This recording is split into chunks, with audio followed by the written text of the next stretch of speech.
Hello everyone, আসসালামু আলাইকুম। আমার হাতে থাকা এত সুন্দর আর কিউট একটা ইনডোর প্ল্যান্ট যদি আপনার ডেস্কে জায়গা পায় তবে কেমন লাগবে? একদম ঠিক, আজকে আমি ঠিক এই কিউট জিনিসটাই বানাতে চলেছি। চলুন তাহলে দেরি না করে আজকের ভিডিও শুরু করা যাক। সো প্রথমেই আমি নিয়ে নিয়েছি একটি নষ্ট বাল্ব। অ্যাট ফার্স্ট এই কালো অংশটাকে রিমুভ করতে হবে, তবে এই কাজটা করতে হলে খুবই সাবধানতার সাথে করতে হবে, কারণ খুব বেশি ফোর্স করলে বাল্বটাই ভেঙে যেতে পারে। সো এই বিষয়টা অবশ্যই মাথায় রাখতে হবে। দেখতেই পাচ্ছেন অলরেডি 3-4 টুকরো হয়ে গিয়েছে। আমি খুব অল্প অল্প করে ভেঙে ভেঙে তারপরে এটাকে বের করে নিয়ে এসেছি। এখন এই ভেতরের কাজটুকু বের করে নিয়ে আসার পালা। তবে সিজারের মাথার সাহায্যে মোচড় দিয়ে আমি এটাকে আসলে আস্তে আস্তে ভেঙেছি। আপনারা যারা সিজার দিয়ে এই কাজটা করবেন তারা মোচড় দেওয়ার সময় অবশ্যই একটু ভেবে চিন্তে ধৈর্য সহকারে মোচড় দিবেন, তা না হলে দেখবেন যে বাল্ব সহ মোচড়ে ভেঙে গিয়েছে। আমাদের এই বুদ্ধির বাতিটাকে সেট করার জন্য আমি এখানে একটা কোল্ড ড্রিঙ্কসের বোতল নিয়ে নিয়েছি। এবার হচ্ছে মাথাটাকে আলাদা করার পালা, কারণ কোল্ড ড্রিঙ্কসের বোতলের মাথাটা আমাদের কাজে লাগবে। শুধু মাথাটা তো আর দাঁড়িয়ে থাকতে পারবে না, তাই মাথাটাকে সেট করার জন্য আমরা লেজটাও কেটে নিচ্ছি। সেই সাথে কাটাকুটি করে আমি খুব সুন্দর করে একটা শেপ দিয়ে নিয়েছি যাতে উঁচু নিচু ভাবটা না থাকে।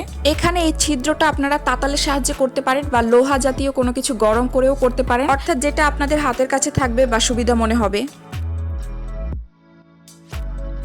বোতলের ক্যাপ আটকে দেওয়ার ফলে এটা পুরোপুরিভাবে সেট হয়ে গিয়েছে। এখন এটা কোনোভাবেই নড়চড় করবে না। আপনারা চাইলে এই অবস্থাতেই এখানে বাল্ব সেট করে ফেলতে পারেন, তবে আমি এখানে একটা আলাদা টেক্সচার আনতে চাচ্ছি, যার জন্য টিস্যু এবং গ্লুয়ের সাহায্যে আমি এখানে আলাদা একটা লেয়ার আনার ট্রাই করছি। এর ফলে এইটার প্লাস্টিক বা ট্রান্সপারেন্ট লুকটা থাকবে না। আমি চাচ্ছি না এখানে ট্রান্সপারেন্ট লুকটা থাকুক।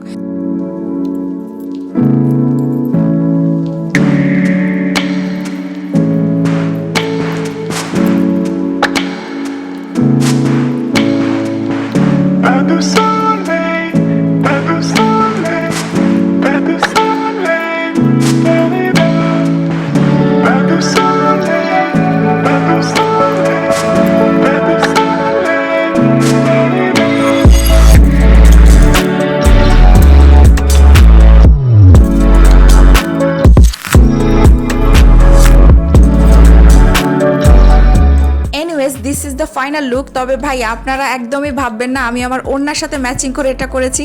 কাকতালীয়ভাবে এটা কেন জানি আমার ওড়নার সাথে একদম ম্যাচিং হয়ে গিয়েছিল। এনিওয়েজ, ভিডিওটি কেমন লাগলো জানাবেন। ভালো লাগলে অবশ্যই লাইক কমেন্ট শেয়ার করবেন, আর সেই সাথে নতুন নতুন ভিডিও পেতে আমার পেজটি ফলো দিয়ে রাখতে পারেন। এছাড়া আমার ইউটিউব চ্যানেলেও ভিজিট করে আসতে পারেন। আজকে এই পর্যন্তই। ভালো থাকবেন, সুস্থ থাকবেন। আল্লাহ হাফেজ।